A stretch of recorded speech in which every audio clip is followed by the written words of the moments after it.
Sim. Então tá. Só vou tirar a Maria Tereza aqui do meu quadro aqui para a gente começar, tá? Então, na aula passada, até a aula passada, nós estávamos fazendo assim quase que aquele trabalho, não é? Aquela reflexão acerca da arte romana que vai aos poucos assumindo um novo modo de expressar-se artisticamente, ainda com muitos dados do mundo helênico clássico. Quando a gente fala do clássico, mundo clássico, a gente está se referindo ao mundo helênico, à arte grega, que dominou em Roma, né? Assim, foi tema muito forte do primeiro curso que nós demos, justamente porque as catacumbas ainda estão dentro desse ambiente romano, escondido, né? Elas ainda têm muitos elementos que aparecem, alguma coisa a gente já tratou, e hoje vamos ver mais alguma coisa, do mundo greco-romano, do mundo helênico, não é? Então a gente fez esse trabalho e vimos depois aos poucos que o cristianismo vai também criando um rosto próprio, não é? Vimos a divisão a divisão do Império entre Oriente e Ocidente, a questão geográfica da arte bizantina, a questão política do surgimento da arte bizantina, não é?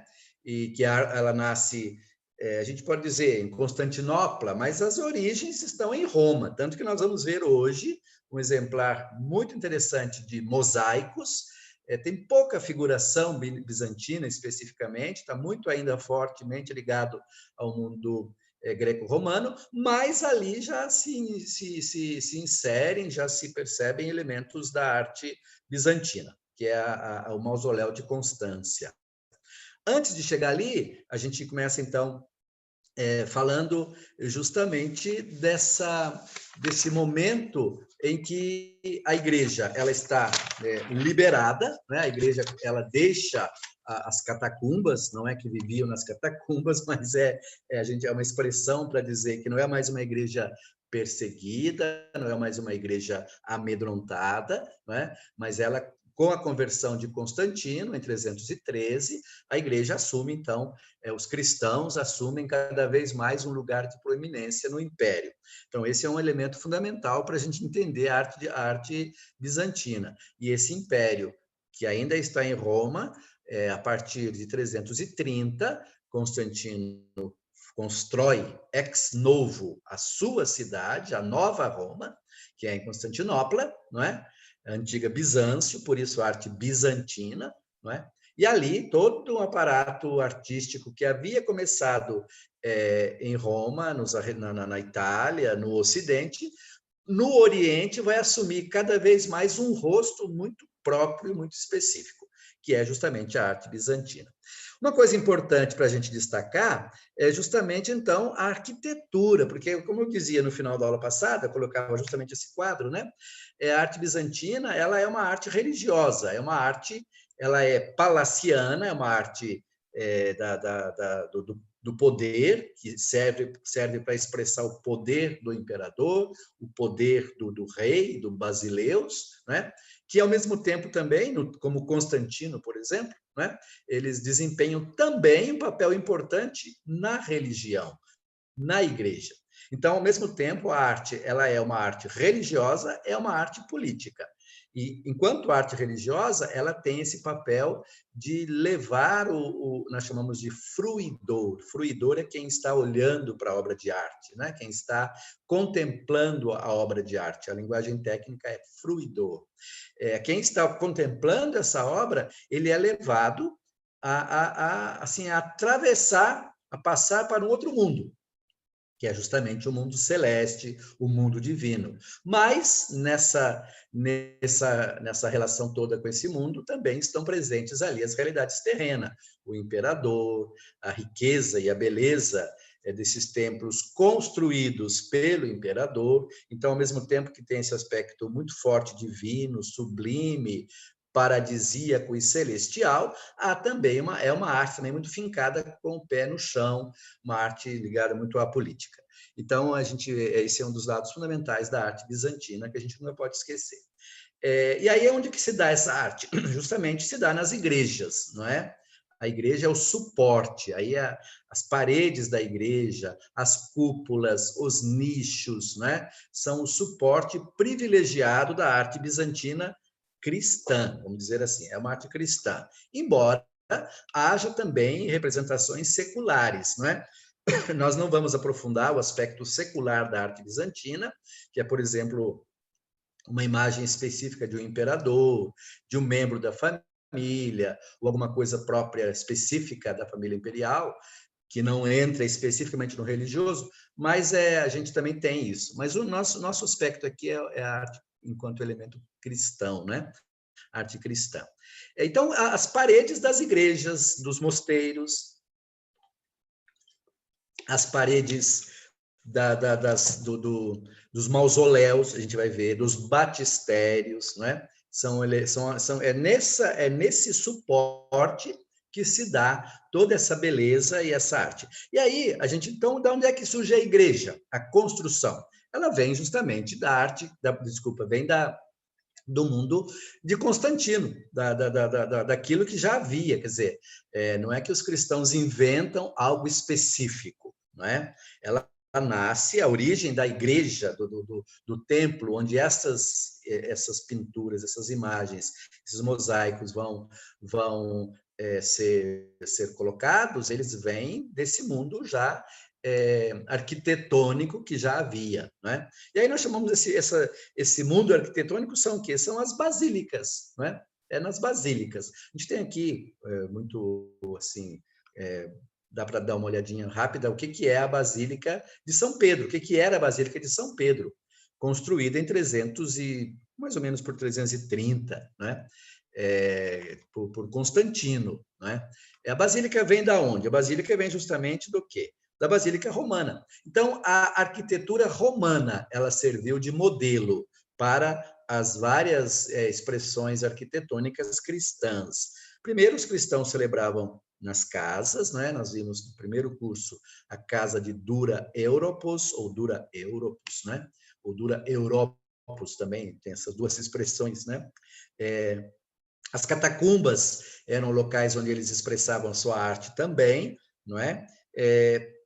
Mas ainda durante o tempo de perseguição, a gente tem aqui e acolá algum sinal de que havia já algumas igrejas cristãs até de um certo porte, porque as perseguições não foram todas 350 anos duros de perseguição. Houve períodos de paz que os cristãos souberam aproveitar. E nesses períodos de paz, construíram, por exemplo, uma grande igreja na cidade de Nicomédia, que era a sede do Império Romano do Oriente, não é? Não era ainda Constantinopla, porque não existia, né? E durante a perseguição de Diocleciano, ele, da casa dele, do palácio, ele via aquela igreja e mandou queimar, mandou destruir, e a gente tem relatos, não vou trazer para vocês aqui, mas a gente tem relatos de Eusébio de Cesareia sobre a destruição desta igreja, ainda em tempos de perseguição. Então, os cristãos já construíam, já tinham seus espaços, né? Por que os cristãos, é uma pergunta interessante que talvez vocês também se façam, os cristãos usavam os templos pagãos, por que não pegaram os templos pagãos que se tornaram cristãos, vamos pegar os templos dos pagãos? Alto lá. Primeiro de tudo, houve um período em que cristãos e pagãos conviviam, assim, não vou dizer pacificamente, não é? Mas não é que o paganismo foi varrido de uma hora para outra do império. Né? Constantino se torna cristão, ele cada vez mais, a gente vai ver agora daqui a pouco num texto, cada vez mais vai dando todo o apoio e a religião cristã, os cristãos a religião cristã vai ser a religião assim, praticamente a religião ela vai ser equiparada aos demais cultos, né? Então a gente costuma dizer da equiparação ao privilégio. Então, enquanto ela é equiparada, os cristãos podem exercer a sua fé, os pagãos também exerciam, né? Então, nada de usar templos pagãos. Uma outra questão importante também é a seguinte, então tem um outro elemento. Os cristãos, eles não se sentiam bem, eventualmente um templo pagão desocupado é pagão, então os cristãos não se interessavam, deixa para lá, não é algo, não é um local onde nós vamos realizar o nosso culto. Terceiro elemento, os templos pagãos, eles eram, assim, por maiores que fossem, o espaço interno deles era recheado de colunas, o culto mesmo, ele era realizado fora do templo. Ele não tinha um espaço para grandes multidões como os cristãos precisavam. Não é? Então, esse também é um elemento interessante, que os pagãos, o culto deles era feito fora. Você deve ter visto em filmes, né? Os sacrifícios de animais.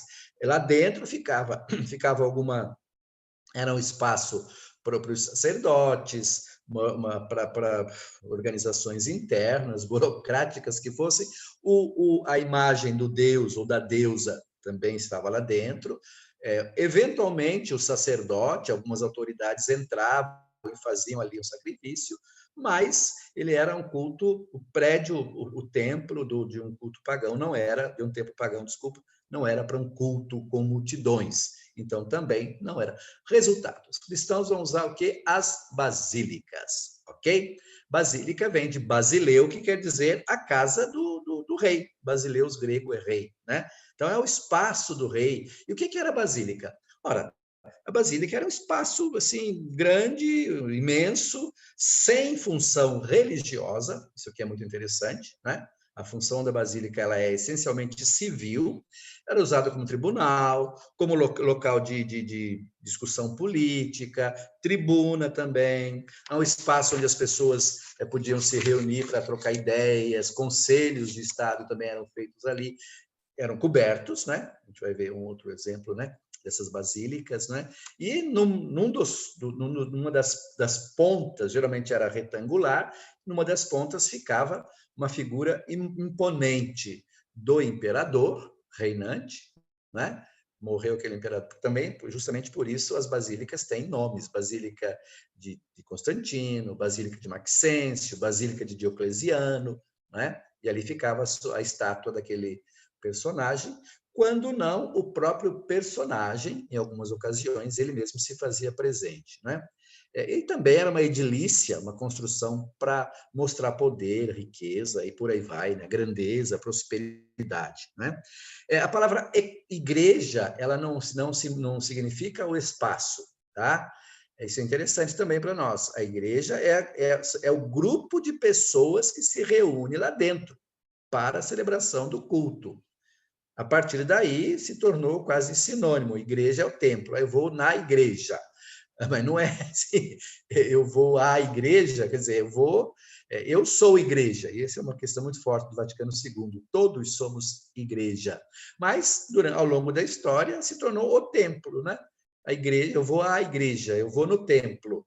Os cristãos não usavam essa expressão. Igreja era quê? É o grupo que ali está reunido para a celebração da vida, para o ensino. Não é? A gente vai ver rapidamente aqui alguns exemplos de algumas imagens, não é? Dessas construções do tempo de Constantino. Vamos ver se conseguimos passar à frente. Vamos lá, próximo. Beleza. Então, a gente tem alguns exemplos da arquitetura romana imperial que foram depois usados, aplicados, quando se começa a construir templos cristãos. Essas construções elas vinham dos palácios, das vilas, dos circos, das basílicas. Os arcos utilizados vão ser utilizados nesses templos cristãos. As colunas, coisas muito... o domo, não é? Essa cúpula enorme também. Esse espaço chamado átrio, que tem essa parte aberta aqui, muito comum nos templos, também os cristãos vão adotar, né? O Coliseu, com seus arcos maravilhosos, um exemplo clássico da arquitetura. O Panteão é um modelo que, inclusive, já vou dizer, vai ser o modelo da igreja de Santa Sofia e outras igrejas também, desculpa, a cúpula do Panteão, né? Principalmente essa parte, esse espaço todo aqui.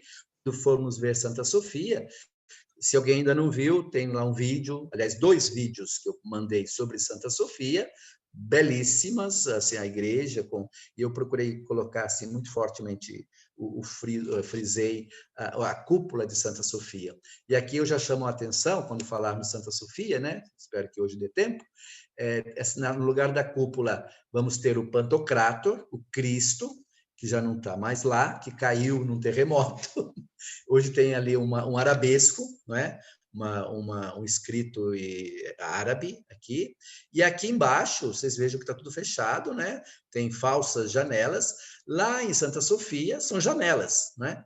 São janelas e que dão a sensação de que a cúpula ela está solta no ar, parece que ela está flutuando. Então, é um efeito muito interessante dessa cúpula de Santa Sofia. O mausoléu de Adriano, não é? O Castelo Sant'Angelo, muito interessante, foi enterrado aí o imperador Adriano, bem próximo ao Vaticano.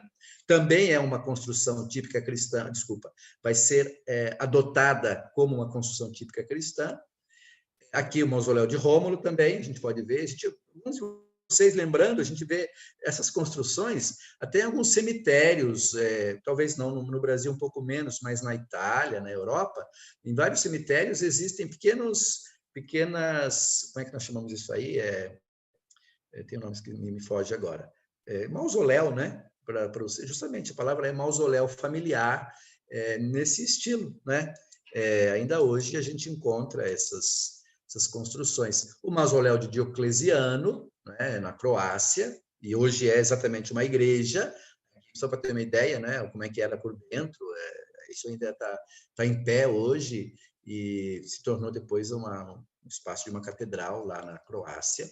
Aqui ainda é o mausoléu, aqui é nesse local aqui que se encontra hoje. Aqui é a cidade, desculpa, é a vila, não é? O palácio de Diocleciano, na Croácia, e aqui onde é o mausoléu, onde ele escolheu ser enterrado.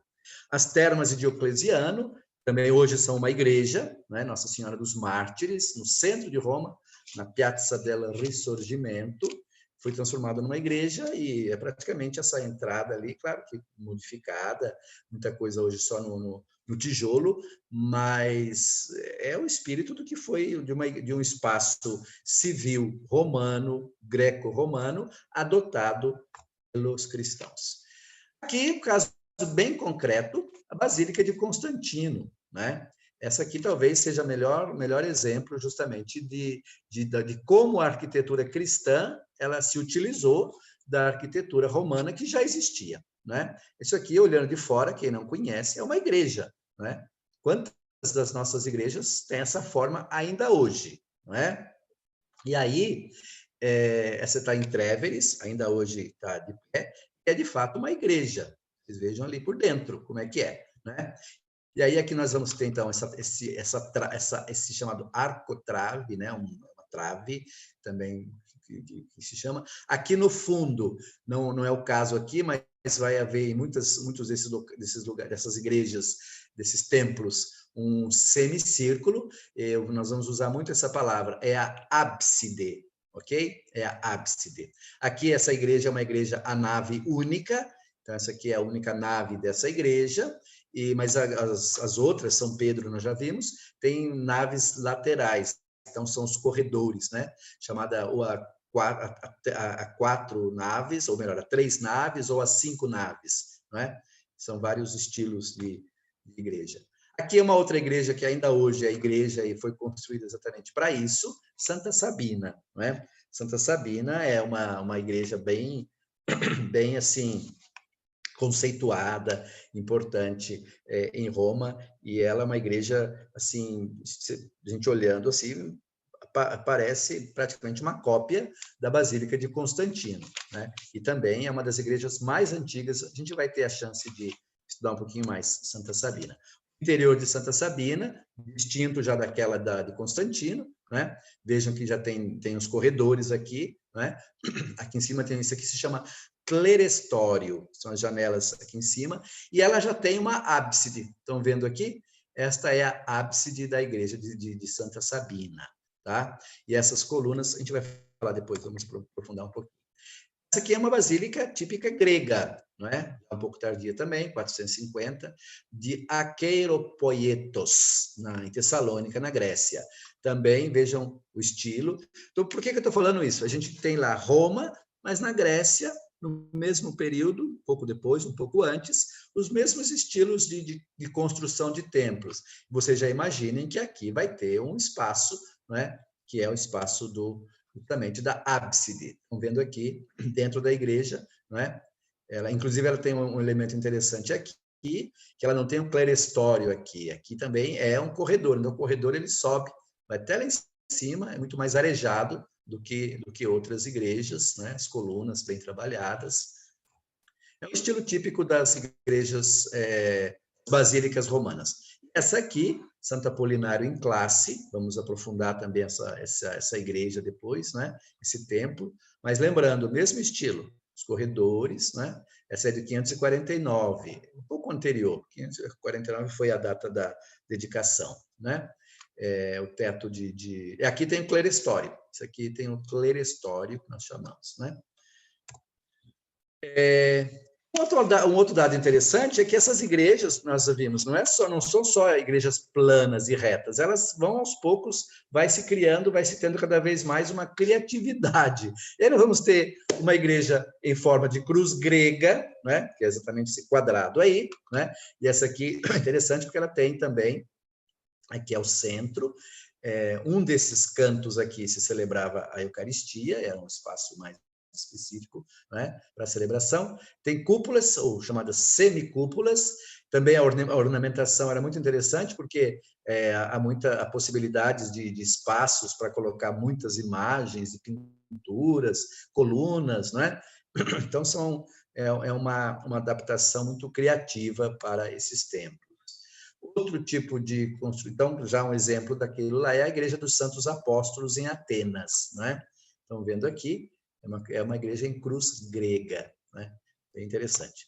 Outra também é a cruz latina, que ela é mais comprida aqui e aqui. Então, aqui nós vamos ter a ábside, né? Essa parte aqui onde ficavam os padres chama berma, né? Aqui tinha uma arquitrave, né? A arquitrave onde ficavam também algumas pinturas, né? Quase que delimitando um espaço mais reservado ao clero, à celebração da Eucaristia. Essa aqui tem também os corredores, aqui são colunas, né? Outra igreja de cruz latina é essa aqui, eu não sei se alguém já foi a Santiago de Compostela, né? É uma igreja imensa, uma catedral, assim, já do período do gótico, né? Românico gótico, e também aqui a ábside, o local todo da celebração da Eucaristia, a berma aqui, né? E essa igreja é interessante que ela tem aqui um chamado botafumeiro, que é um turíbulo, eu diria mais ou menos de uns, não saberia dizer quantos metros, mas precisa de vários homens para balançar esse turíbulo, e aí ele roda por aqui tudo dentro da igreja. É uma coisa estupenda, uma coisa medieval, né? Catedral de Pisa é de cruz latina, estão percebendo aqui? Só de olhar aqui já dá para ter ideia, né? Cruz latina, né? Octagonal, também existem igrejas octagonais, essa aqui é uma igreja octagonal, e ela tinha octagonal, já disse, vamos ver a planta de São Vitale, né? São Vital, lá em Ravenna, a gente vai estudar essa igreja também, são 8 lados, e tem digamos, uma teologia atrás dessa. Aliás, todos os espaços são teologicamente muito bem elaborados, não estou aprofundando aqui porque não temos condições, né? Mas esses 8 lados, eles representam 7 lados, representam a vida cotidiana, os dias da semana, e o 8º é a realização final do ser humano no paraíso, né? É uma representação muito forte também usada, o número 8 também nos batistérios. Muitos dos batistérios que a gente vai ver são octogonais, né? Tem 8 lados, né? Então, essas variações que são interessantes, né? Nessas igrejas aqui, talvez interessante lembrar, a gente vai ver, essa igreja é belíssima, é magnífica. Então, aqui se realiza o culto divino, aqui é a ábside, e na ábside se coloca quem? Se coloca o pantocrator, é outra palavra que a gente vai usar em vários momentos, né? É o todo-poderoso, né? É o Deus, é o pantos, todo, Krator é aquele que tem todo o poder, é aquele que comanda tudo, que tem sobre ele, recai todas as potências do mundo. Então, essa imagem do Cristo, que a gente vai ver depois, estudar um pouquinho mais. Outro estilo é redondo, é circular. Santo Stefano Rotondo, justamente. Rotondo é redondo. Também de Roma, a data que está ali, né? 468 a 483. Também uma igreja muito bonita. Atualmente ela está assim, né? Já estive lá. De vez em quando eu ia visitá-la e a gente fica... É de uma beleza e muito simples também. Muita coisa se perdeu. Tem mosaicos também ali. A gente não vai aprofundar isso, mas é uma igreja muito bonita. Apenas a questão de um modelo, né? Alguns dados que são importantes para a gente guardar na questão das igrejas é o seguinte: são alguns, já falamos, né, das partes essenciais de uma igreja cristã, uma basílica, né? Porque justamente as partes importantes. Então, podemos dizer assim que a parte mais importante é justamente essa. Para essa parte aqui, para o altar, convergem todas as outras partes da igreja. Por que eu digo isso? Porque a decoração, né, musiva, mosaicos, né? Ou a decoração com outros tipos de pinturas ou afrescos ou mesmo imagens, todas elas indicam o ponto focal, que é a celebração da Eucaristia, né? Onde se dá o sacrifício da morte, da paixão, morte e ressurreição de Jesus, a Páscoa, que se realiza cada vez que se realiza o sacrifício, tá? Essa é a Páscoa. A gente tem como teologia cristã, né? A missa, ela é a celebração da Páscoa de Jesus, e toda vez que se celebra a missa, se está celebrando a Páscoa, né?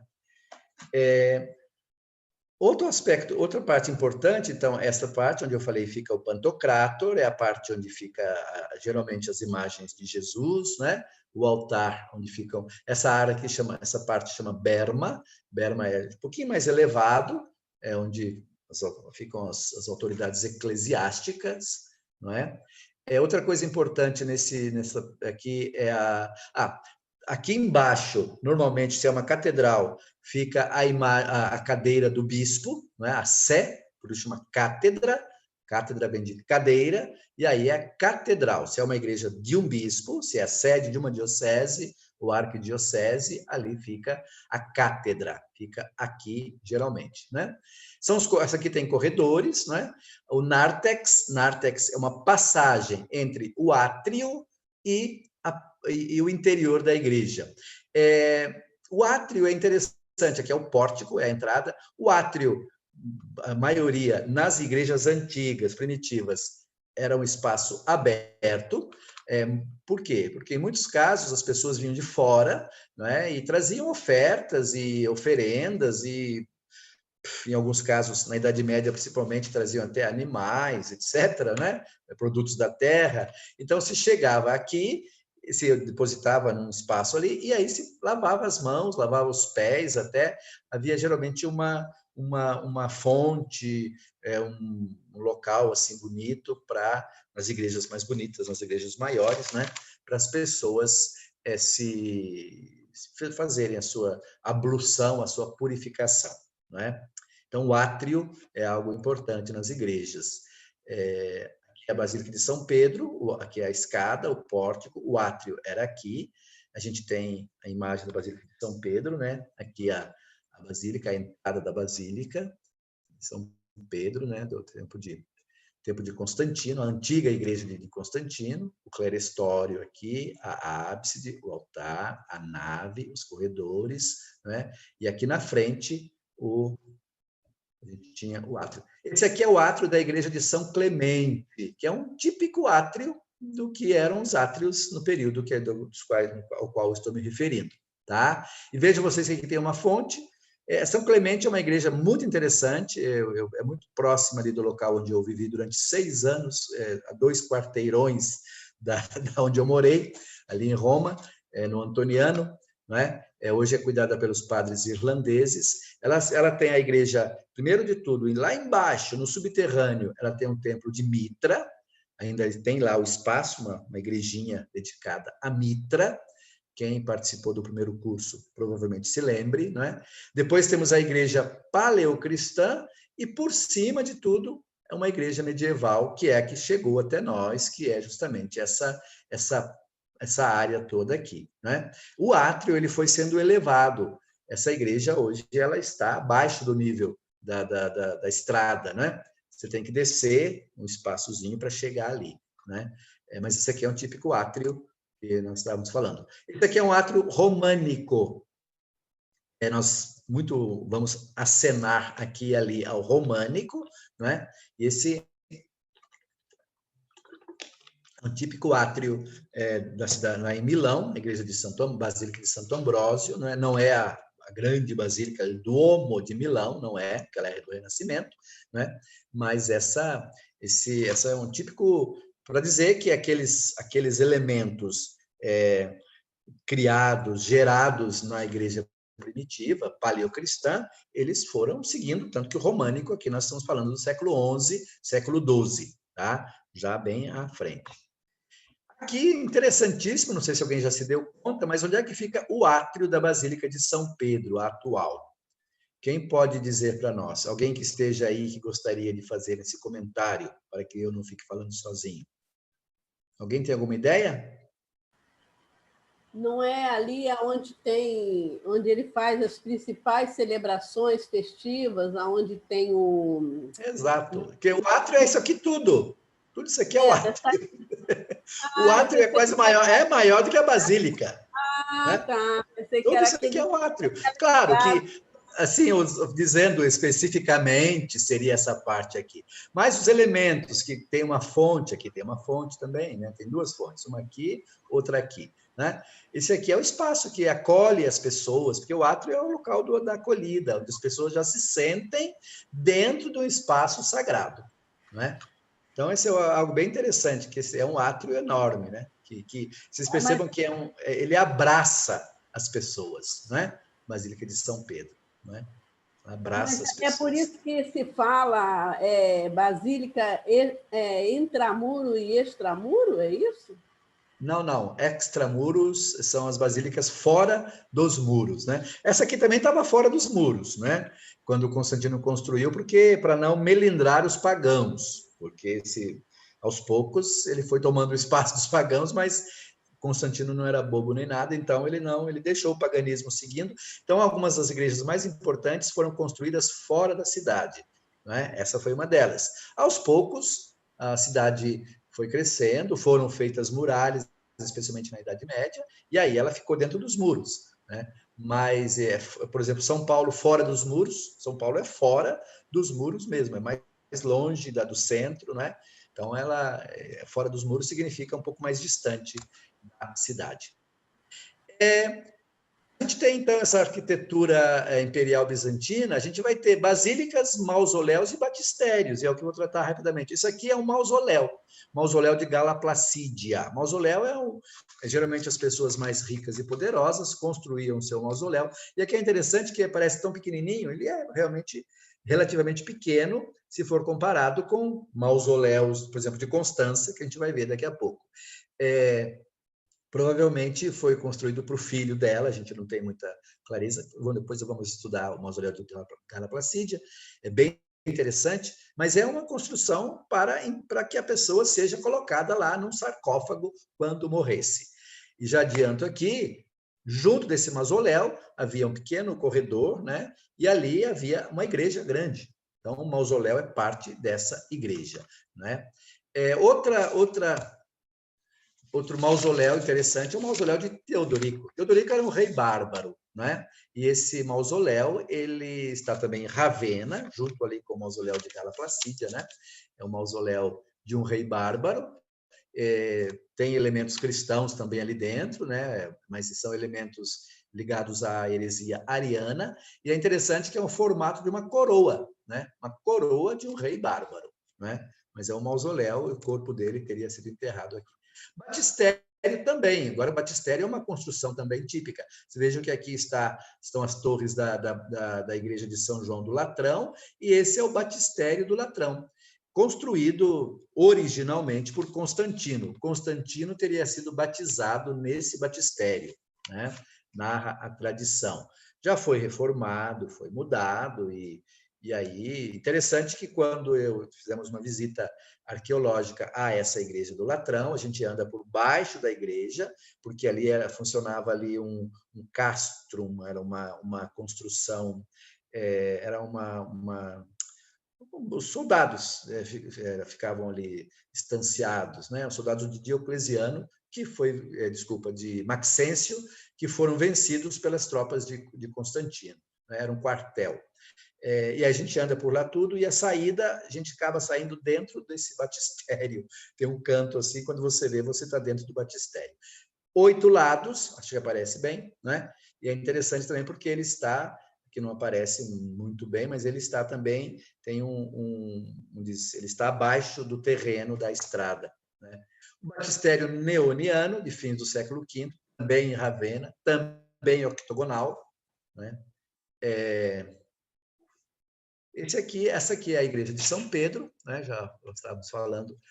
Por que eu coloco a igreja de São Pedro? Porque a gente vai falar um pouquinho aqui do chamado mecenato cristão. O que é mecenas? Mecenas era, já falamos aqui na aula passada, né? Era um grande personagem romano. Ele viveu entre os anos 68 antes de Cristo até 8 depois de Cristo, né? Ele era o protetor dos artistas, era um cara muito rico, e aí pagava os artistas, por isso a palavra mecenas, hoje ele é um mecenas, já significa é o protetor dos artistas, ajuda os artistas a fazerem as suas obras, né? E Constantino foi um grande mecenas cristão. Esta é a igreja de São João, de São Pedro, no Vaticano. Aqui aparece bem o átrio, estão vendo aqui? O átrio da igreja de São João, né? de São Pedro, desculpa. Né? O átrio de São Pedro. E aqui dentro a igreja, e praticamente hoje os espaços foram ocupados, é um pouco maior, muita coisa foi derrubada, está hoje enterrado, né? Mas essa coluna continua, isso aqui continua, tem vários elementos que estão presentes hoje ainda desta igreja. Mas Constantino, então, ele aos poucos ele foi dando cada vez mais espaço para as igrejas cristãs. E aí, essa igreja de São Pedro, São João do Latrão, em Jerusalém, a igreja do Santo Sepulcro. E aqui entra um dado interessante também, que é o seguinte: muitas igrejas cristãs eram construídas num lugar onde havia morrido um mártir importante, um cristão que havia sido morto. Santa Sabina é o caso, Mausoléu de Constança, a gente vai ver, é outro caso. E aí o caso mais interessante é justamente a igreja do Santo Sepulcro, onde o próprio Cristo foi morto, né? Isso aqui é um recorte dessa igreja, aqui a gente tem a planta. Então, mudou muito hoje, quem visitou lá vai descobrir que tal, eu quase diria, é uma verdadeira confusão, porque lá tem ortodoxo, tem latino, tem grego armeno, tem grego de Jerusalém, tem grego. Então, é uma briga danada, né? De vez em quando saem uns tapas até lá dentro, mas historicamente são os direitos que foram sendo adquiridos por esses personagens, por essas igrejas, né? Mas essa é a planta original. E aqui a gente tem, então, né, justamente o terreno da Basílica, e é interessante porque várias dessas construções, e Santa Sofia também, a gente vai ver depois, é assim, não era só o prédio que se construía, tá? É o local para se entrar, rezar e vai embora. Não. Aqui tem um espaço interior, né, uma corte interna, uma corte, chama em italiano, chama cortile, não é? É um espaço interno para as pessoas, um deambulatório, né? Aqui está a tumba de Jesus, seria o local onde Jesus foi sepultado, o Santo Sepulcro, a pedra onde Jesus foi sepultado e teria ressuscitado, por isso chama, teria não, ele ressuscitou, né? Eu digo teria por quê? Porque a gente hoje não tem muita certeza se é nesses locais exatamente onde foram, mas Constantino, imaginem vocês, 350 anos depois, construir ali, muita coisa havia mudado, né? Mas, em si, essa aqui é a tumba, desculpa. Anástasis significa ressurreição. Então, essa aqui é a rotonda da ressurreição. Aqui era a casa do patriarca. O patriarca morava Aqui um batistério, interrogação, porque, como eu falei, muita coisa mudou, então não se tem muita... Mas só para mostrar, assim, essa atividade assim, digamos, mecênica, se é que podemos dizer, de patrocinar as artes de Constantino, que é muito interessante, né? Já falamos aqui do batistério, do mausoléu, né? Constantino construiu também a igreja de São Lourenço extramuros, viu, Teresa? São Lourenço fora dos muros, que hoje é um cemitério, né? Cemitério de São Lourenço fora de Roma. Nós temos também outra igreja, a igreja de Manré, do Carvalho de Abraão, no Monte das Oliveiras, e por aí vai. Tem um texto, eu não vou ler para vocês, mas eu vou depois expor, eu vou colocar para vocês também esse texto, vou traduzir, está em espanhol, vou traduzir para o português, que é justamente falando dessa atividade de construção, dessa atividade de patrocínio de Constantino para as igrejas cristãs, para os cristãos, para o cristianismo. Beleza? Já que estamos falando dos mausoléus, né?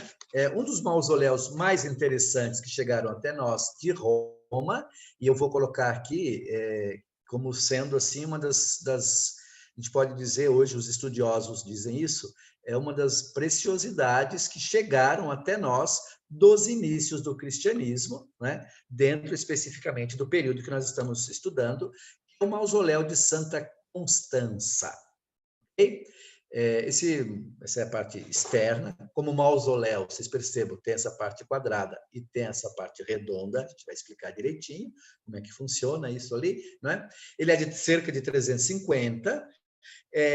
A gente tinha, até os anos 90, a data era 320, 330, né?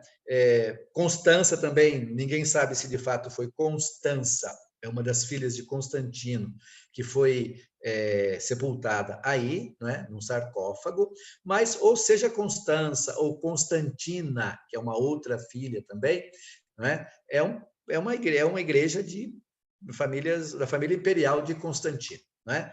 Chegou o momento que, no ano 350, Constantino já tinha morrido, né? Se constrói esse templo, esse mausoléu. Mas, junto com o mausoléu, e aqui é a parte importante para a gente destacar, havia um templo, né? Havia uma catacumba, e junto a essa catacumba, e aí aquilo que eu dizia de São Pedro, né? Um martírium, onde havia sido enterrado um mártir. E aqui, concretamente falando, é Santa Inês, uma jovenzinha que é adolescente, que teria sido martirizada, né? Santa Inês, e se construiu ali, tinha ali uma catacumba, um pequeno oratório, e aí se ocupou esse espaço e se construiu, então, essa que hoje é dos grandes exemplares da arte paleocristã. Que é como ela aparecia nos anos 700, vocês imaginam tudo aqui meio caído, meio abandonada, né? Um pouco visto de fora. Esse mapa aqui é que é muito interessante, porque essa imagem ela mostra, aqui está a Basílica, não é? Esse espaço aqui todo é uma área hoje, é uma grande área de descampado, uma área de um imenso campo de futebol, e uma área até usada mesmo para quadras de tênis, né? Mudou muita coisa. A gente, quando vai ver isso, a gente até perde um pouco, não digo a fé, mas, poxa, mas era tão bonito no desenho antigo e hoje está desse jeito. Muita coisa muda na história, né? Isso a gente tem que ter consciência. Mas, então, isso aqui era justamente, esse espaço aqui é a Basílica de Santa Inês, né? A Basílica de Santa Inês, esse espaço coberto, com colunas e tudo, e aqui o mausoléu. Então, a santa, aqui entra a teologia, né? O santo, desculpa. Outra coisa também, Santa Constança, não foi canonizada, hein? É chamada de santa, mas não tem nada que diga que ela tenha sido canonizada. Provavelmente uma pessoa muito boa, etc., mas também não havia canonização naquele período. Canonização oficial é algo medieval, né? Depois de 900, do ano 1000.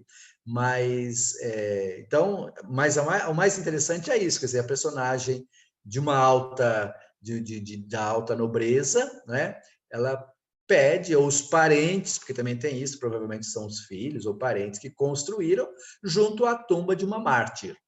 E essa é uma mentalidade que vai passar depois até praticamente, não vou dizer os dias de hoje, mas comparando os anos 300 com 1800, em 1800 nós temos o convento de Santo Antônio, que alguns de vocês conhecem bem aqui no Rio, né? Que é o convento nosso dos franciscanos, né? Era a sede da província dos franciscanos, os frades do Rio de Janeiro, da região sul do Brasil praticamente toda, né?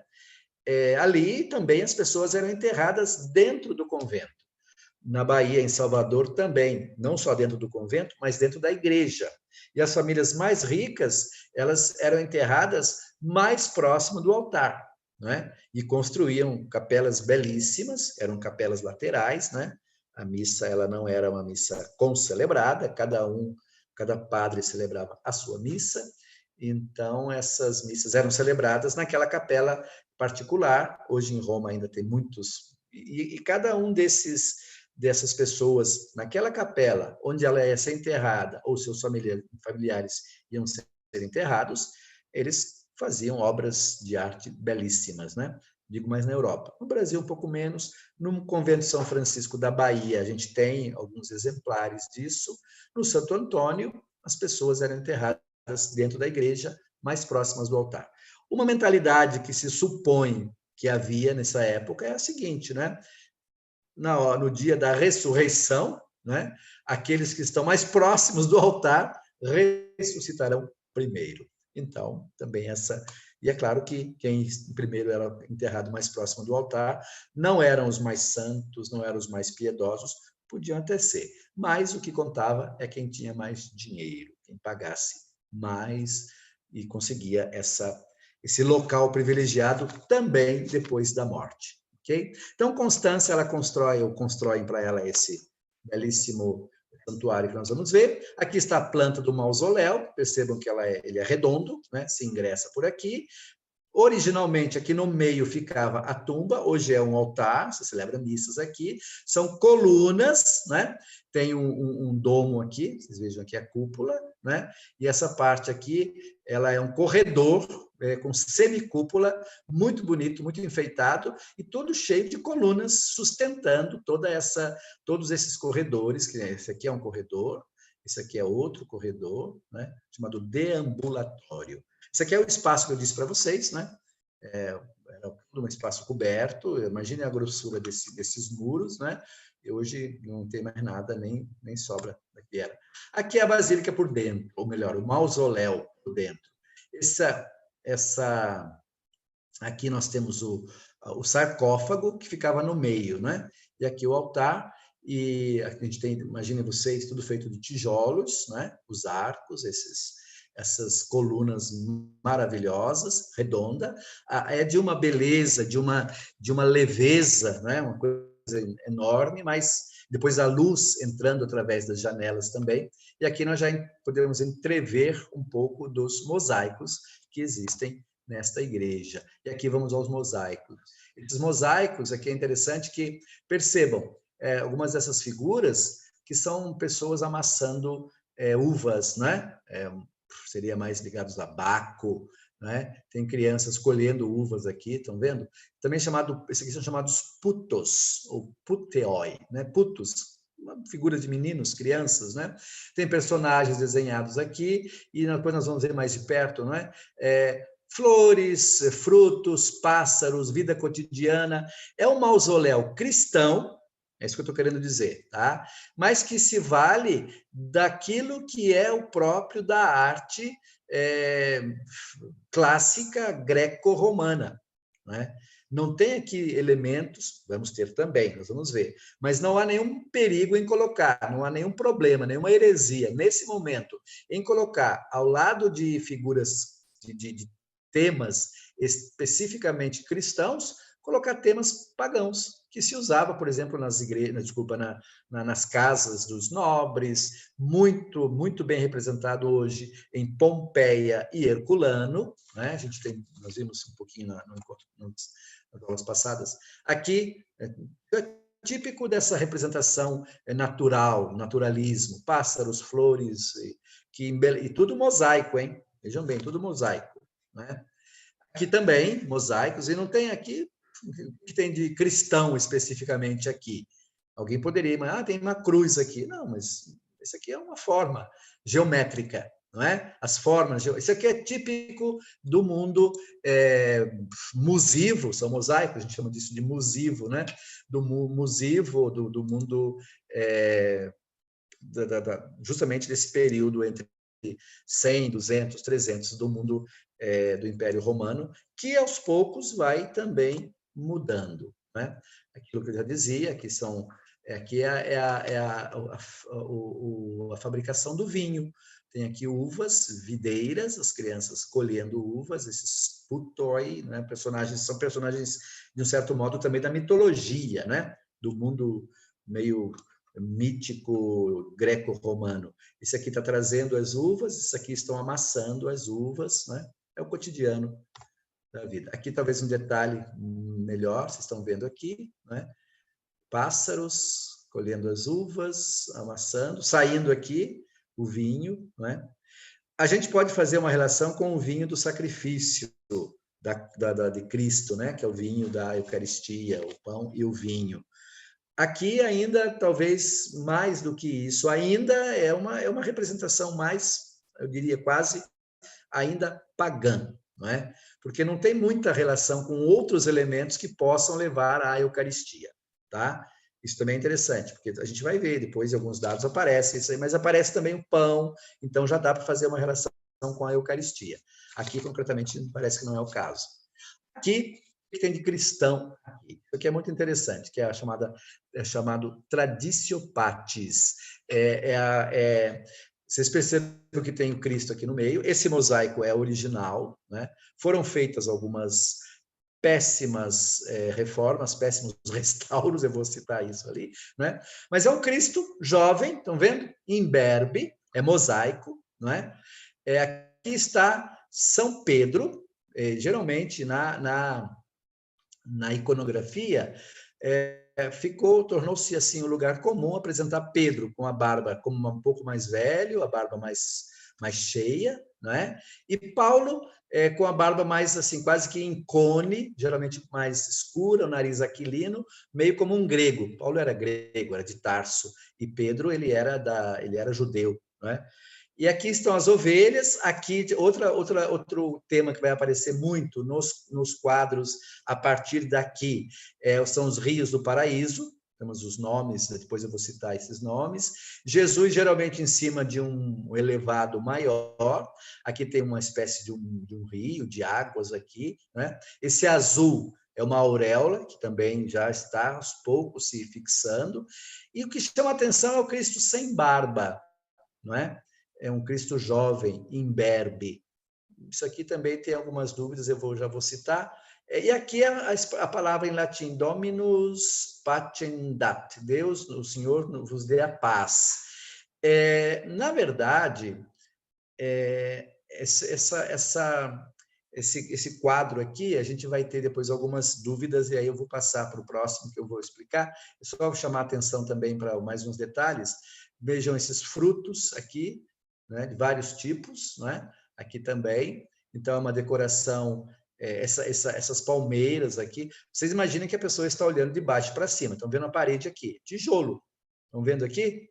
Parede de tijolo e, de repente, aparece o mosaico lá numa semicúpula, né? Esse da Traditio Pacis, né? Esse aqui eu encontrei, até passei, está em inglês, infelizmente, tem muita coisa em inglês, né? Se alguém quiser, deixei com o Elber esse material aí, né? Mas então foi da onde eu tirei. É um livro, provavelmente uma tese do personagem que escreve sobre isso. E aí o que nos interessa? Essa Traditio Pacis, na verdade, seria mais uma Traditio Legis. Normalmente não se dá a paz, se entrega a lei, não é? Nas outras iconografias, ao invés de Traditio Pacis, se coloca Traditio Legis. E nas outras iconografias, me refiro aqui principalmente a gente vai ter depois os sarcófagos, né? Vários sarcófagos, onde aparece essa representação. Jesus entregando a Pedro a lei, não a paz. Então, provavelmente há uma relação um pouco estranha ali. Outra questão, essa iconografia, ela é paleocristã, mas ela não tem base nem na Bíblia e nem nos apócrifos. Vários quadros, eles são baseados nos apócrifos, né? Nos evangelhos apócrifos, escritos apócrifos, atos apócrifos, em que relata, e aí se pegava e se fazia um quadro disso. Não é o caso aqui. É algo que os cristãos, alguém resolveu fazer isso e imaginar que Jesus entregou para Pedro a lei, não é? Embora ali esteja traditio patis, né? Muito provavelmente, esse mosaico, até vou voltar para vocês prestarem atenção, ele provavelmente é muito documentos, quando eu digo provavelmente, não vem da minha cabeça, não, né? Há documentos, há testemunhos escritos que dizem que é muito parecido com o mosaico que estava na ábside da igreja de São Pedro, antiga igreja de São Pedro, né? Que foi derrubada para construir no Renascimento a nova Basílica de São Pedro. Outra coisa interessante também é que esse especialista, o que ele fala, né? 3 elementos importantes. Cristo está no centro segurando o rolo, Pedro do lado esquerdo e Paulo do lado direito, e Pedro estende a mão. Então, esse aqui é uma traditio legis, né? Não é uma traditio patis. Tem cerca de 40 a 50 representantes dessa traditio patis, né? O Cristo imberbe e a palavra patis ao invés de legem. Então, isso aqui está um pouco errado. Por quê? Porque foram feitos restauros mal feitos no século XVII, 1193, né? E há testemunhos de pinturas anteriores que mostram Cristo com barba, né? E também, no lugar do Dominus Patiendat, era Dominus Legendat. Então, mais um caso concreto de um restauro mal feito. Cristo tinha barba, e aqui também a palavra não é essa aqui, é outra palavra, né? Um outro quadro interessante dessa igreja é o Traditio Clavis ou Clavium, a entrega das chaves. Jesus entregando as chaves para Pedro. E perceba que não é uma chave tradicional, não é? Aliás, tem uma pessoa que fez uma tese, não sei se terminou, doutorado, na PUC, não é? Lá de Minas, é um padre, se hospedou aqui em casa algumas vezes, falando sobre a chave, a entrega das chaves. A chave, o que significa? Então, os tipos de chave, o tipo de porta, trabalho muito interessante. E aqui isso entra também. E aqui Cristo é uma espécie já de pantocrator, talvez não com a estética, a beleza que vai, com o qual vai ser representado um pouco mais à frente, né? Alguns séculos depois, mas aqui, imagina, no ano 360, que chegou até nós, esse quadro. Cristo tem barba e Pedro não tem. Também aqui, muito provavelmente, Pedro tinha barba sim, mas o restauro também não funcionou direito. Aqui o sarcófago, né? É um sarcófago de pórfiro, isso também é interessante. Pórfiro, o que é? Pórfiro é um tipo de mármore, né? Dos montes pórfiros no Egito, ou porfírios, né? Raríssimo, é usado só para os imperadores, para os reis, né? E ali nós temos bem essa representação dos putos, dos puteoi, essa representação geométrica que ao mesmo tempo é uma árvore de onde se tiram os cachos de uva, né? Aqui um clipeu seria uma espécie. Clipeu quando se apresenta o rosto, a face da pessoa que está naquele sarcófago. Provavelmente seja essa aqui um pouco o rosto da Constantina ou da Constância, né?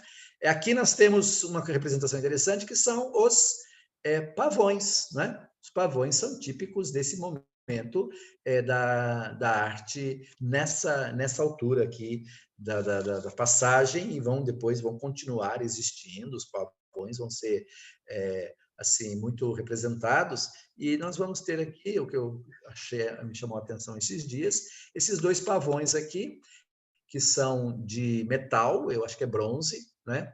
E eles estão lá na igreja estão lá no Museu Vaticano, e hoje, originalmente, eles estavam no mausoléu de Adriano, no Castelo Sant'Angelo. Então, é um elemento, é um animal já mitológico também, já no mundo pagão, era considerado um animal com uma simbologia própria, etc. E no cristianismo, o pavão tem vários símbolos, que não vem ao caso aqui, né? Mas para dizer que esses 2 pavões estão hoje lá do lado dessa pinha, que ficava originalmente no centro da Roma pagã, depois passou para a igreja de São Pedro e hoje está aí no Museu Vaticano. Aqui continuamos com o mausoléu de Constança, ou de Constância, ou de Constantina, uma outra imagem interessante. Aqui, essas pinturas que nós já vimos. Aqui, de novo, mais um pavão, uma perdiz, me parece aqui, tipos de pássaros e também tudo aquilo que era possível se usar para a estética, para o belo, para, digamos, encher os olhos, né? Valia a pena. Continuamos aqui. Aqui uma visão bonita aí da cúpula, e essa cúpula eu não tratei, porque essa cúpula ela não é original, muita coisa mudou, ela foi feita depois com os tempos, né? Deve ter caído, e aí fizeram essa cúpula. Mas imaginem vocês, que coisa mais linda, né? É uma mini cúpula também, a gente vai ver depois, da igreja de Santa Sofia, né? Santa Sabina, um destaque importante de Santa Sabina, já falamos, a igreja já vimos. Desculpa, por que eu falei de Santa Sabina? Talvez importante, depois vou voltar a Santa Sabina, ela é uma igreja, ela foi construída em cima de um templo pagão, muito provavelmente dedicado a Juno. Essas colunas, há algumas ideias de que seriam desse templo, né? O mosaico também não é um mosaico assim, dos mais atuais, né? Eu coloquei aqui, mas eu chamo a atenção para esse mosaico de uma outra igreja, ali em Roma, que é muito interessante, que é o mosaico de Santa Pudenciana. É uma igreja, hoje é a igreja dos Filipinos, também muito próximo ali onde eu morei, do Antoniano, passava todo dia em frente a essa igreja. O que chama a atenção nessa igreja é esse mosaico, não é? Porque, vocês imaginem, 410, foi feito esse mosaico. E ele já tem uma qualidade assim, bem superior a outros desse período. E uns detalhes que chamam a atenção. Cristo, num trono muito rico, muito bem feito, dourado, mosaico, não nos esqueçamos, né? 2 travesseiros, 2 almofadas aqui em volta, não é? Aqui atrás, a cidade, uma representação muito provavelmente a Jerusalém Celeste, os símbolos dos 4 evangelistas, essa cruz toda cheia de ouro e pedras preciosas, que também é algo interessantíssimo para o período, nós vamos falar da representação da cruz. Essa parte aqui, que forma, de um certo modo, o telhado, para quê? Para essa parede, que, de um certo modo, ela fecha esse espaço, criando ali um espaço mais acolhedor para esses personagens, né? Pedro, a barba preta, Paulo, Santa Pudenciana e é uma outra santa, só voltando aqui o nome, né? Tem uma outra igreja também, Santa Praxedes, né? É uma outra igreja que a gente tem, que era irmã de Pudenciana, é uma igreja também próxima, na mesma, um pouquinho mais à frente dessa igreja, temos a igreja de Santa Praxedes. Então, as duas seguram o quê? Seguram a coroa do martírio desses 2 personagens, né? O mosaico, ele continuava aqui embaixo, né? Provavelmente pela situação, não sei, do estado que estava, ou as obras que foram feitas, tirou-se o mosaico e se deixou só essa parte.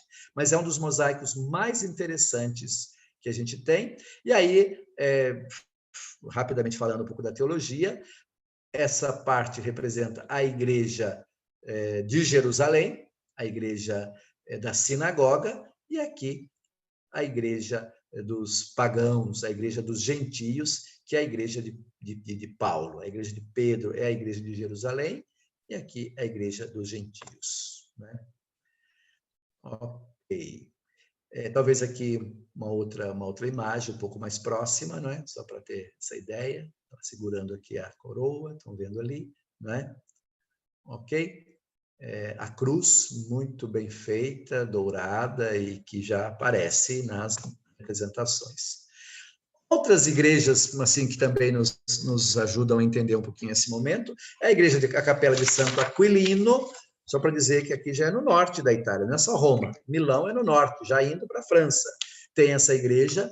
E também aqui o Cristo imberbe, aqui na verdade o Cristo já é sem barba mesmo. Tá? Os apóstolos, né? Aqui está o que seria uma mochila daquela época, uma maleta, que seja uma caixa com a lei, não é? E ele aqui segurando a lei também, ao mesmo tempo esse personagem aqui, que é Pedro, porque aqui está Paulo, aqui está Pedro, também segurando a lei. E aí eu faço uma comparação com esse quadro aqui, que é das catacumbas, que nós analisamos um pouquinho no primeiro curso, né? Essa catacumba de São Marcelino e São Pedro, fins do quarto século. Imaginem vocês que, de um certo modo, isso aqui é afresco, isso depois foi sendo transferido para o mosaico destes templos. Então, em vários desses templos, várias dessas iconografias típicas das catacumbas, elas foram se tornando comuns, se naturalizando nos templos cristãos que foram surgindo. Ainda tem um outro desse aqui, que dá uma visão assim, mais completa daquele quadro, né? Tem os apóstolos aqui embaixo, continuam, Pedro e Paulo, os apóstolos, o Cordeiro, o Cristo. Percebam vocês, talvez é importante, interessante chamar a atenção, vejam vocês aqui, vendo o travesseiro aqui, meio que a almofada, e aí vamos voltar ali olha aqui, a almofada. Estão percebendo? Roma. Então, quem fez esse quadro aqui na catacumba, ele deve ter inspirado aquele que fez depois o mosaico na Santa Pudenciana. Eu acho isso muito interessante. Aqui, nós vamos tratar rapidamente das imagens do crucificado. Já apareceu lá a cruz sem o crucificado, ok?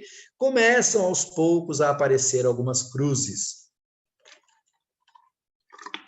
mas que trazem justamente a imagem do crucificado. Uma delas é essa aqui. É um marfim de cerca de 420, hoje está no Museu Britânico, se não me engano, de Londres.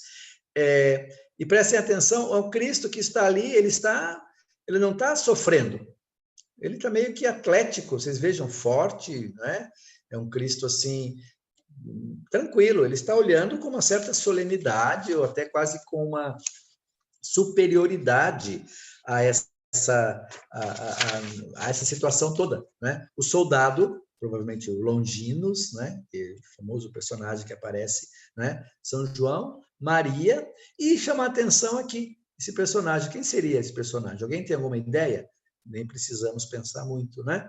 Aqui embaixo tem o saco de moedas, estão vendo as moedas caídas aqui, e aqui o Judas enforcado, né? É um quadro bem interessante. Imaginem vocês, marfim imagina, 420. Aí, aquilo que eu chamava a atenção, né? Desculpa, aqui são os quadros, é um quadro de uma série, né? Que também são muito comuns nas catacumbas, né? Cristo carregando a cruz, olha que tranquilidade, levando uma cruz assim, como se, né? Que é Pedro, o galo aparece várias vezes também, né? Em várias dessas representações. Aqui nós temos, não aparece, mas já dá para entender, que é Pilatos lavando as mãos, né? Aqui a ressurreição, né, de Jesus, a porta entreaberta, né? E aqui a ascensão, Jesus que aparece, mas que já está partindo para o Pai. Então, esse quadro da paixão, morte, ressurreição e ascensão. E aqui, sim, Santa Sabina, nós vamos nos referir a esse quadro, essa porta desse quadro, que também, vocês imaginem, 430, 432, ainda está lá. Eu não saberia dizer para vocês se é original, porque muita coisa em Roma, eles tiram, né, fazem um igualzinho e deixam ali, e o original vai para o museu. E tem que ser assim, né? É por isso que tem tanta coisa, diferentemente do que acontece muitas vezes nas nossas igrejas, em que obras belíssimas são roubadas, né? Então, provavelmente seja uma cópia, mas aqui é só desenhando, vendo aqui o desenho da porta, né? Os vários quadros, ele se encontra aqui, tá? Aqui no alto. Depois tem várias representações que eu não vou me deter para não dar tempo. Aqui, esse é o quadro. É o Cristo. Vocês imaginem que quase não tem cruz. Percebam? Essas dois aqui são os ladrão, o bom e o mau ladrão, mas também a cruz nem aparece muito, né? E é um Cristo, assim, quase que só intuído, né? Percebam, ou melhor, desculpa, a cruz é quase só intuída, dá para entender que haja uma cruz. É quase que eu diria, há um temor de mostrar a cruz, né? A mão aqui a gente sabe que parece que tem um prego, aqui tem uma espécie de madeira, aqui já um pouco menos, nem aparece. Então, percebendo, essas são as primeiras representações do crucificado. Aqui, a gente vai ter um manuscrito de Rábula, na Síria, 586. Essa aqui é a mais antiga representação no manuscrito. O manuscrito eram folhas, né, de couro, né, pergaminho, né? Então, aqui a gente vai ter essa é a primeira representação, e percebam que aqui já é um pouco mais dramática a representação. Temos aqui um ladrão, né, um mau ladrão, meio com a cara mais feia, o bom ladrão um pouco mais, percebam, ele está um pouco mais conformado com a situação, as mulheres, aqui provavelmente Maria e João, Maria por causa da auréola, os soldados jogando e o Cristo sendo ferido, né? Sendo ferido, isso aqui está dando o vinagre, né? A gente tem aquela passagem, né? Deram vinagre, está aqui a pessoa segurando, né? E aqui o soldado que transpassou a lança. E Jesus, vejam bem, eu acho que também chama a atenção a isso, ele está com uma roupa, um vestido completo, ele não está quase nu como os demais, né? Diferentemente daquele que aparece na outra pintura, que está praticamente nu, né? Então, essas representações do crucificado também, aos poucos, vão... E um outro ainda da Síria também, essa aqui, vejam que essa aqui é uma caixa, né? Incrustada de madrepérola, de esmalte, esmaltada, com ouro, os detalhes aqui dourados são em ouro, é uma caixinha também, não sei se eu tenho o nome dessa caixa, mas é um relicário Fieschi Morgan, é do ano 800 esse relicário, né? Veja que o Cristo aqui também, ele também tem uma dalmática, uma espécie de uma dalmática, né? Muito parecida com aquele anterior. Nossa Senhora, né? Aqui, provavelmente João, Nossa Senhora, né? Ele também está na cruz, mas também está, assim, não está naquela situação que a gente vai ver depois, a partir dos anos 1000, 1100, o sofrimento, a dor, né? A agonia, isso não aparece. É um Cristo glorioso ainda, é um Cristo poderoso. Aqui estão os personagens, cada um deles devidamente nomeados, né? Tem todos esses nomes. Então, é uma representação do crucificado num objeto de uso cotidiano. E aqui, aquilo que nós tínhamos falado no encontro passado, a Teresa chamou a atenção, o crucifixo de São Damião. Isso aqui é um típico crucifixo já de uma arte bizantina, mas, digamos, eu não vou dizer, temos que cuidar com as palavras, mas uma arte bizantina já mais tardia, né? Não temos muita certeza da data do quando foi feito, mas provavelmente o século XI, século X, XI, XII, porque no século XIII, 1209, 1206, entre 1206 e 1209, Francisco de Assis rezava nessa igrejinha de São Damião, e lá tem esse crucifixo, ele deve medir em torno de 1 metro e pouco, né? Não saberia dizer exatamente, está hoje na igreja de Santa Clara, na Basílica de Santa Clara, das Clarissas, né? Fundadas por São Francisco, na cidade de Assis. E teria esse crucifixo teria falado com Francisco, dizendo: Francisco, Francisco rezando: Senhor, que queres que eu faça? Sempre se questionando, se perguntando: o que é que eu vou fazer da minha vida? Aí ele teria ouvido do crucifixo: Francisco, restaura a minha igreja. Não vê que ela está em ruínas? Aí Francisco começa a construir, restaurar a igrejinha de São Damião, mas aos poucos, a gente sabe, ele não vai restaurar só aquela igrejinha, mas a igreja do seu tempo, que estava precisando, de fato, de um restauro, de uma reforma. mais ou menos aquilo que o Papa Francisco está tentando fazer hoje também, né? E aí, vejam, é um Cristo que está aqui, não tem muito sangue, não tem uma representação do sangue, assim, apaixonada, não é? Então, é um Cristo tranquilo, nós costumamos dizer, já é um Cristo ressuscitado, né? Já tem um rosto, assim, já no mundo celeste, né? No mundo celestial. Aqui os personagens também que entram, né? Dá para fazer muita fala sobre esse crucifixo, é madeira pintada, né? É um ícone, especificamente é um ícone, né? E como eu dizia, o ícone ele não é pintado, ele é escrito. Então, quando a pessoa vê o ícone, ela vai à frente, ela ultrapassa o ícone, ela vai à realidade mais profunda que aquele ícone está representando. Chegamos finalmente à Igreja de Santa Sofia. A Igreja de Santa Sofia, ela merece um estudo aprofundado, a gente vai tentar fazer isso. Vamos começar hoje e vamos continuar a semana que vem, se Deus quiser, né? Ela foi construída entre 532 e 537. Constantinopla, ela foi construída por Constantino para ser a nova Roma, mas, diferentemente de Roma, ela não tinha igrejas, templos, imagina, era uma cidade pagã, né? Transformada de uma hora para outra numa sede do Império cristão. Então, o que teve que fazer? Constantino construiu templos, várias igrejas, né? E aquela que seria o grande, assim, quase diríamos assim, a joia da coroa destas construções, teria sido, não é no tempo de Constantino, é posterior, né? Mas os seus sucessores perceberam que precisaria ter um templo à altura daquela que era a capital. Então, havia ali uma igreja, talvez um pouco menor, né? Ela está construída na área, assim, digamos assim, imperial, tem o hipódromo, tem o teatro, tem o circo, tem a igreja, né? O palácio, muito próximo, aquilo que sobrou hoje, pouca coisa, não é?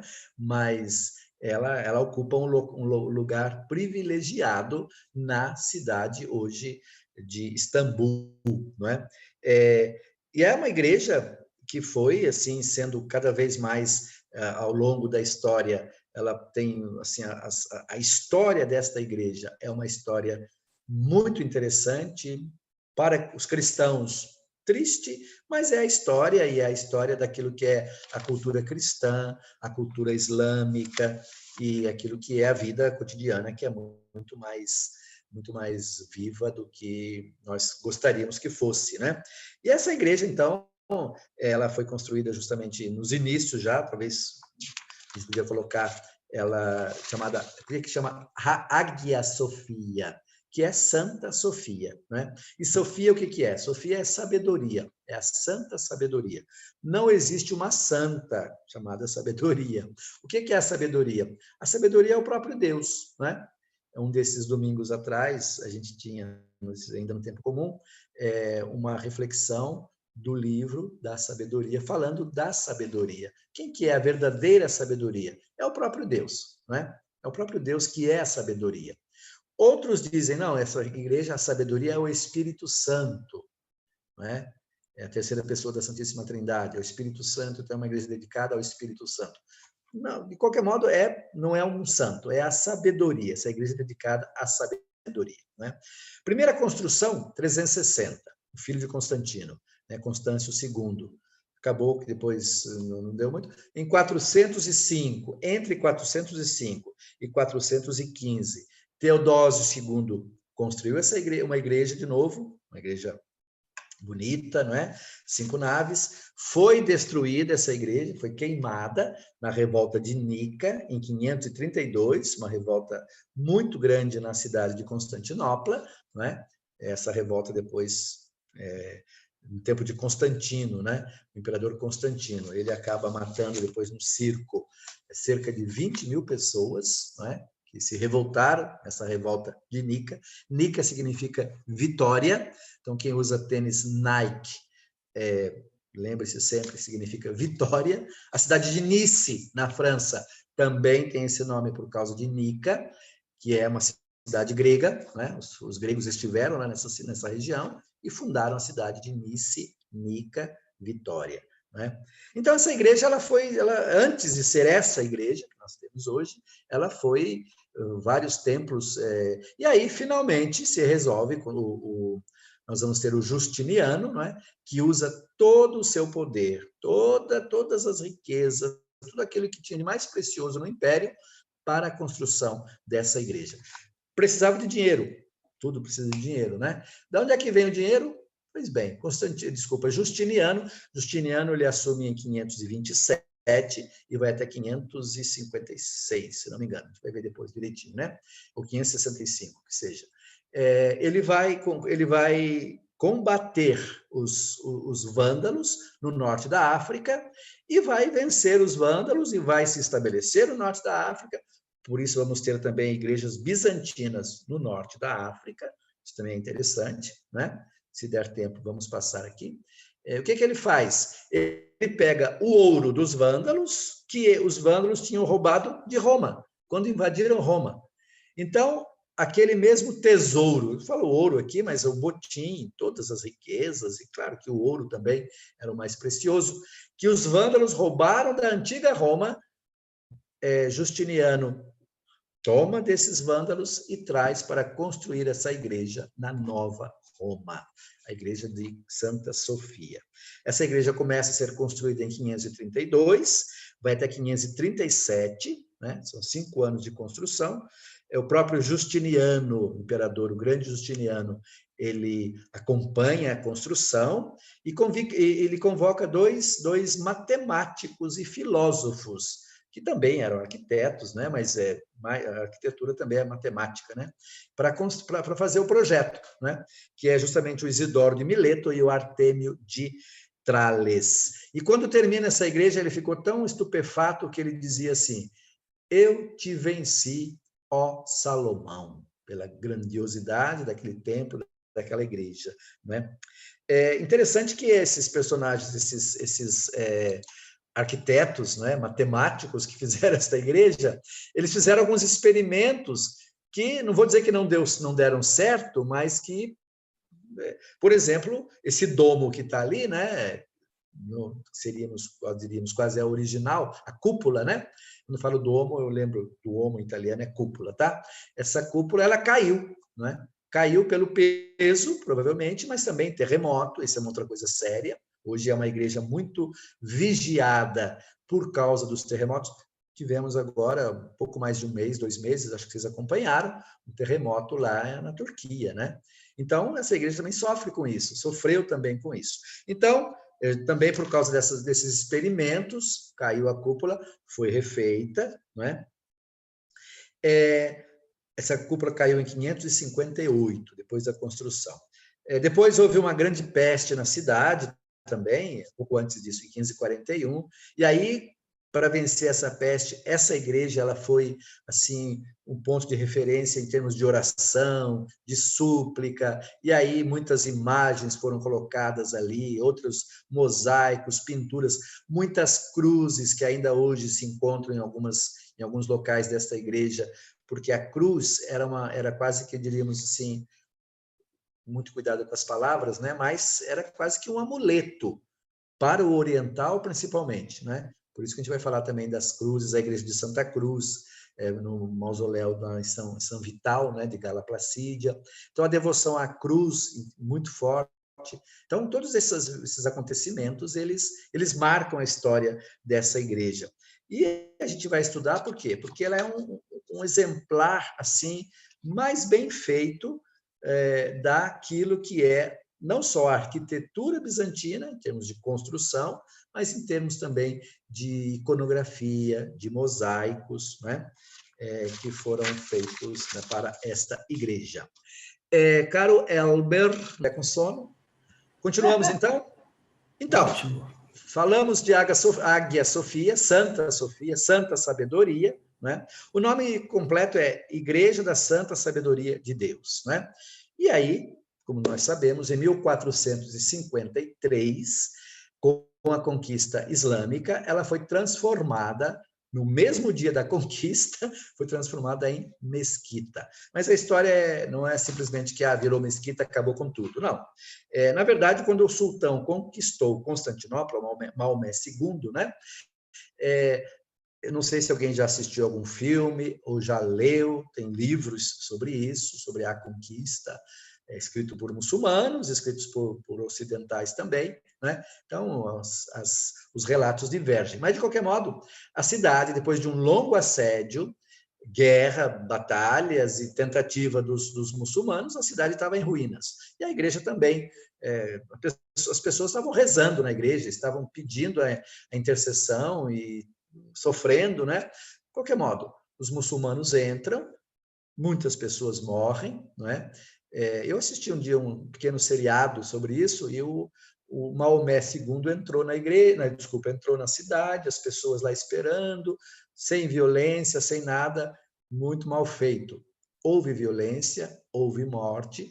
Na igreja, dizem alguns que o chão da igreja estava ensopado de sangue, né? Então ele teve que entrar a cavalo na igreja. Os soldados, quando entraram, porque era assim, quando tinha uma guerra, aquilo que o soldado pudesse levar era dele, né? O seu botim particular. A igreja também foi colocada ao saque, foi saqueada. E só que, como eu falei, muita coisa já não estava assim no seu auge, né? Os mosaicos que estavam lá nas alturas não tinha como pegar, né? Imagina. E o interessante é o seguinte, o que ajudou a preservar a igreja. Muito tesouro foi levado, muito objeto foi levado, mas os mosaicos, algumas das pinturas e, como eu falei, dos mosaicos mais bonitos, inclusive da própria cúpula, eles não foram mexidos, né? E quando o sultão entra na igreja, como eu falei, né, a cavalo, ele desce, ele vai até o centro da igreja, faz uma oração islâmica, transformando aquela igreja cristã numa igreja, numa mesquita, numa mesquita, né? Numa igreja, num templo islâmico. E é interessante porque ele não era bobo, ele percebeu a riqueza e a beleza daquele templo, de modo que ele já declarou que aquele templo era propriedade pessoal do sultão. E aí o templo foi fechado, só aberto em ocasiões especiais. Muitas das imagens foram deixadas ali. Então, não imaginar que chegou e foi quebrando tudo, destruindo. Muita coisa foi destruída por terremotos, né? Muita coisa foi por terremotos. Alguma coisa se cobriu, sem dúvida, né? Se passou uma pasta em cima de gesso, de cal, né? Nessa igreja. Mas o grande inimigo dessa igreja foram justamente os terremotos. E é claro, depois, em 1204, nós vamos ter, aliás, pouco antes disso, desculpa, para a gente ter uma ideia, a gente tem notícias que por volta de 1800 ainda havia pinturas, havia mosaicos inteiros nesta igreja, não é? Aí, a partir de 800, vai haver uma virada, um radicalismo mesmo islâmico, que vai tampar muito, vai né, ocultar muitas das pinturas desta igreja. Um outro fato muito duro, triste para os cristãos, né, sejam católicos ou latinos, foi a conquista de Constantinopla pelos cruzados, né? Entre 1204 e 1261. Em 1204, os cristãos que estavam indo para a cruzada para combater os infiéis, eles entram em Constantinopla, né?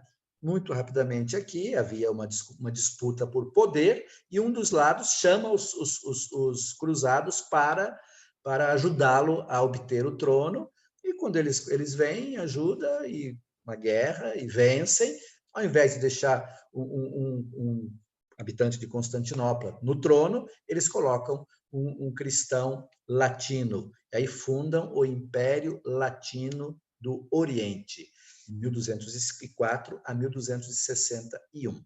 Quando entram, também destroem muita coisa, inclusive roubam muita coisa, de modo que hoje muita riqueza, muito tesouro, muitas obras de arte que estavam em Santa Sofia, ou que estavam, inclusive, no Fórum, no Circo, no Hipódromo de Constantino, não é? Estão hoje em Veneza, estão hoje em algumas cidades italianas, mas principalmente Veneza, não é?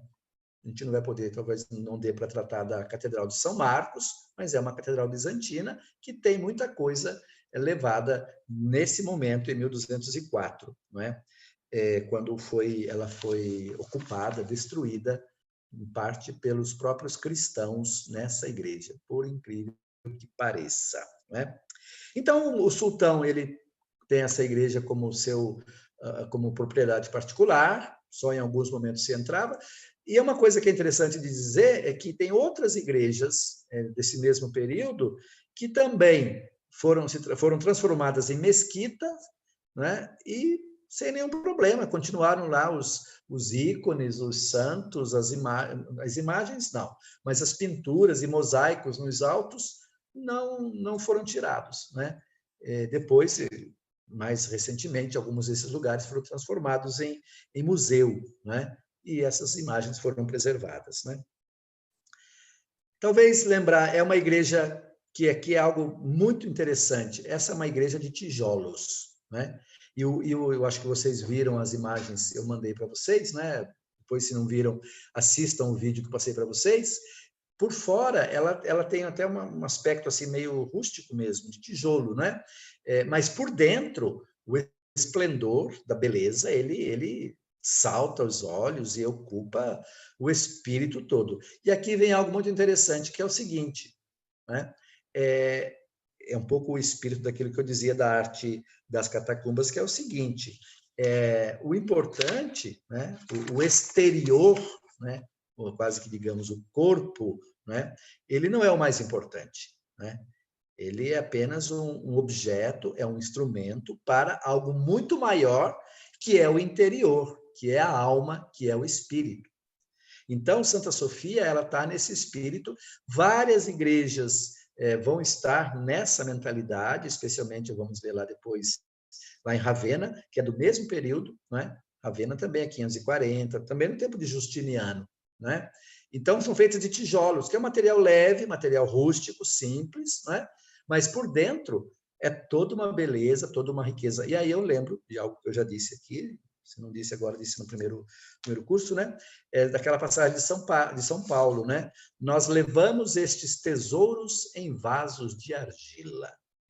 Vasos de argila é o nosso corpo, né? A nossa fragilidade, a nossa pequenez, que leva a algo tremendo, que é o espírito, que é a alma, que é a espiritualidade, né?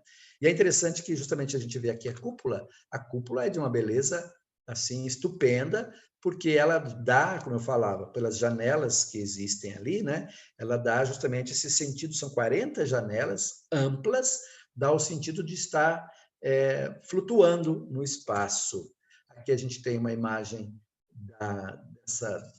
da igreja interna, né? Um pouquinho o espaço. Vejam essas semicúpulas que nós temos aqui, né? Aqui uma semicúpula, né? Opa, voltando. Essa aqui é de 1800, isso aqui não é das origens, tá? É em 1800, o que eu falei no radicalismo islâmico. Aliás, foi durante um restauro que 2 suíços fizeram, que propuseram esses arabescos, que na verdade são os nomes de grandes líderes, sultãos e califas do mundo árabe, né? Aqui sim, aqui está a cúpula no centro, estão vendo, né? As janelas aqui, no meio tem um arabesco, mas na origem ela não tinha na origem era o Cristo Pantocrator, que a gente vai ver na próxima aula. Beleza? Então,